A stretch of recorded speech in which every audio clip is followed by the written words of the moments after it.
नमस्कार साथियों, कर्नाटक विधानसभा के चुनावों के जो नतीजे सामने आए हैं, कांग्रेस पार्टी के हौसले और भी बुलंद हो चुके हैं क्योंकि कर्नाटक में बीजेपी को सत्ता से बेदखल करके कांग्रेस पार्टी ने यहां पर प्रचंड जीत हासिल कर ली है, जिससे कांग्रेस पार्टी के हौसले और भी बुलंद हो चुके हैं। अब कर्नाटक के साथ अगले 5 राज्यों में और भी विधानसभा के चुनाव इसी साल के अंत में होने वाले हैं, जिनमें से राजस्थान और मध्य प्रदेश भी शामिल है। अब कांग्रेस पार्टी मध्य प्रदेश के चुनाव में भी यही कैसेट दोहराना चाहती है क्योंकि 2018 के चुनाव में यहां पर भी कांग्रेस पार्टी की सरकार बनी थी, लेकिन 21 विधायकों ने कांग्रेस पार्टी का दामन छोड़ करके बीजेपी का दामन थाम लिया था, जहां पर भारतीय जनता पार्टी की सरकार बन गई थी। लेकिन इस बार यहां पर 230 विधानसभा की सीटों पर कांग्रेस पार्टी यहां पर बहुमत के आंकड़े को छू करके सरकार बनाने के दावे कर रही है। लेकिन देश की 5 बड़ी न्यूज चैनलों की एजेंसियों ने जो ओपिनियन पोल जारी किया है मध्य प्रदेश की 230 विधानसभा की सीटों का, जिनमें से जो नतीजे सामने आ रहे हैं बेहद ही चौंका देने वाले हैं। कांग्रेस पार्टी के लिए राहत की खबर भी आ रही है। साथियों, मध्य प्रदेश के तमाम जिलों का वो ओपिनियन पोल आप लोगों के सामने रखने वाले हैं, तो आप बने रहे वीडियो के एंड तक। लेकिन बात अगर 2018 के विधानसभा के चुनावों की करें तो कांग्रेस पार्टी ने भारतीय जनता पार्टी को यहां पर चुनावों में मात दी थी, लेकिन कुछ ही महीनों के बाद कांग्रेस पार्टी की सरकार यहां पर गिर गई थी। आपको याद हो तो मध्य प्रदेश में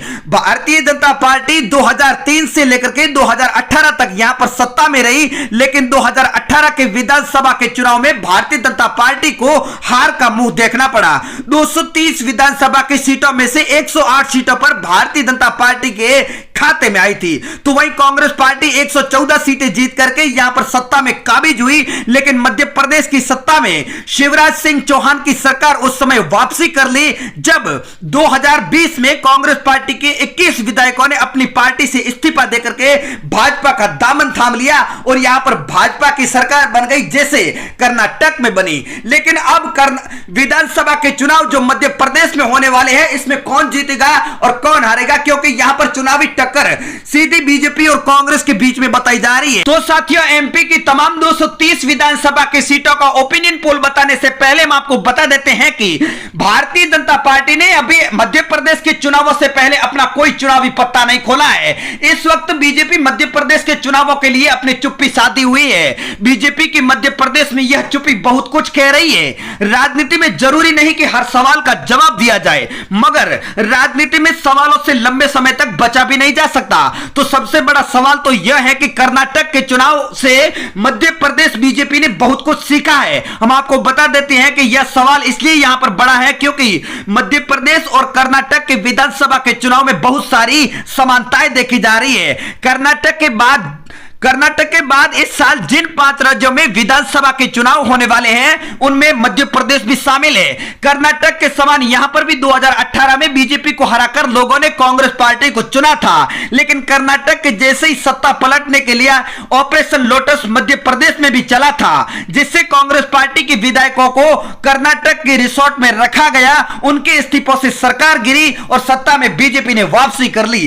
कर्नाटक की बीजेपी सरकार जैसा ही हाल मध्य प्रदेश की सरकार पर 40% कमीशन दाग तो नहीं लगा, लेकिन मगर प्रदेश के मंत्रियों में दबे छिपे भ्रष्टाचार से जनता की चर्चा का विषय जरूर बना है। यह बात मुख्यमंत्री से लेकर के बीजेपी के संगठन मंत्री सब जानते हैं। कर्नाटक में तो सिर्फ 4 साल पुरानी सरकार के खिलाफ एंटी इनकम्बेंसी थी, तो यहां पर 18 साल होने वाले हैं। कर्नाटक में भी डबल इंजन की सरकार के ढोल बजाकर विकास के गीत गाए गए। यही हाल मध्य प्रदेश में भी होने वाले हैं। भोपाल के गली चौराहों नुक्कड़ों पर विकास लगातार डबल इंजन की सरकार के होर्डिंग पर सजे नरेंद्र मोदी और शिवराज सिंह के हंसते मुस्कुराते इन दिनों फोटो देखे जा रहे हैं। हम आपको बता देते हैं, अब तो इन विज्ञापनों में भी दिन ब दिन बदलाव होता नजर आ रहा है। पीएम मोदी ऊपर है तो शिवराज सिंह के फोटो नीचे लगाए जा रहे हैं। कहने का मतलब यह है कि मध्य प्रदेश के चुनावों का फोकस सीधा बीजेपी नरेंद्र मोदी के नाम पर रखकर चुनाव लड़ने वाली है। लेकिन देखना यह दिलचस्प होगा कि एमपी की जनता इस बार किसको अपना प्रतिनिधि चुनती है और किस पार्टी की सरकार बनाती है। चुनाव अगर इसी महीने में हो जाए तो मध्य प्रदेश में किस पार्टी की सरकार बनने जा रही है, तमाम जिलों का ओपिनियन आप लोगों के सामने रख रहे हैं। तो आप बने रहे वीडियो के एंड तक। पहली बार चैनल पर विजिट किया है तो करेक्ट न्यूज यूट्यूब चैनल को सब्सक्राइब जरूर कर दे, और आप मध्य प्रदेश से वीडियो देख रहे हैं तो कमेंट के माध्यम माध्यम से आप अपनी राय हमें जरूर दें। मध्य प्रदेश के पहले जिले अगर भोपाल की बात करें तो यहां पर 7 विधानसभा की सीटों में से बीजेपी को 4 सीटें जा सकती है, कांग्रेस पार्टी के खाते में 3 सीटें जा रही है। अगला जिला हमारे सामने आ चुका सतना, जहां पर भी 7 विधानसभा की सीटें है। यहां पर कांग्रेस पार्टी पहले नंबर पर 4 सीटों पर कब्जा कर रही है, तो बीजेपी को 3 सीटें मिल सकती है। बात अगर धार की करें तो यहां पर 7 विधानसभा की सीटों में से बीजेपी को 3, कांग्रेस पार्टी को 3, अदर के खाते में 1 सीट जा सकती है। अगली बात करें सीधे की तो यहां पर 4 विधानसभा की सीटें, 2 सीटों पर बीजेपी का कमल खिल सकता है, तो 2 सीटें कांग्रेस पार्टी को मिल सकती है। अगली बात करें साथियों यहां पर सिवनी जिले की तो यहां पर 4 विधानसभा की सीटें हैं, बीजेपी का कमल 3 सीटों पर खिल सकता है, तो कांग्रेस पार्टी के खाते में 1 सीट जा सकती है। बड़वानी की बात करें तो यहां पर 4 विधानसभा की सीटें हैं, कांग्रेस पार्टी यहां पर पहले नंबर पर 3 सीटों पर कब्जा कर सकती है, तो बीजेपी के खाते में 1 सीट जा सकती है। सागर की बात करें तो यहां पर 8 विधानसभा की सीटें हैं, बीजेपी का कमल 4 सीटों पर खिल सकता है, कांग्रेस पार्टी को 3, अदर के खाते में 1 सीट जा सकती है। शिवपुरी 5 विधानसभा की सीटें, बीजेपी के खाते में 3 सीटें, तो कांग्रेस पार्टी को 2 सीटें, आम आदमी पार्टी या फिर अदर पार्टी का यहां पर खाता नहीं खुलने वाला है। बात अगर विदिशा की करें तो यहां पर 5 विधानसभा की सीटें हैं, भारतीय जनता पार्टी का कमल 3 सीटों पर खिल सकता है, कांग्रेस पार्टी को 2 सीटें मिल रही है। बात अगर बैतूल की करें तो यहां पर 5 विधानसभा की सीटों में से 2 पे बीजेपी तो 2 पर कांग्रेस पार्टी खड़ी नजर आ रही है, 1 सीट यहां पर अदर के खाते में भी जाती हुई बताई जा रही है। बात अगर राजगढ़ की करें तो यहां पर 5 विधानसभा की सीटें हैं, बीजेपी को 2 सीटें मिल सकती है, कांग्रेस पार्टी के खाते में 3 सीटें जा रही है। बात अगर ग्वालियर की करें तो यहां पर 6 विधानसभा की सीटें हैं, भारतीय जनता पार्टी को 4 सीटें मिल रही है, कांग्रेस पार्टी के खाते में 2 सीटें जा रही है, अदर पार्टी को 1 भी सीट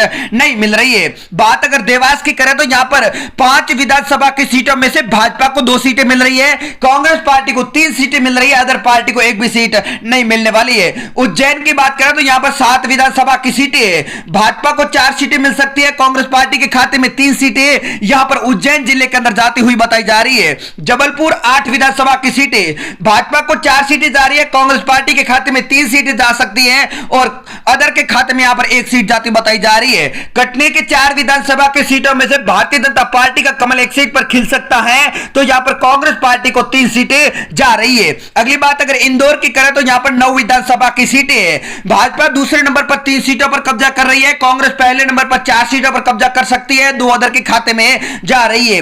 छिंदवाड़ा 7 विधानसभा की सीटें, भाजपा को 4, कांग्रेस पार्टी को 3 सीटें यहां पर मिलती हुई बताई जा रही है। साथियों आप एमपी के किस जिले से वीडियो देख रहे हैं कमेंट करके जरूर बताएं।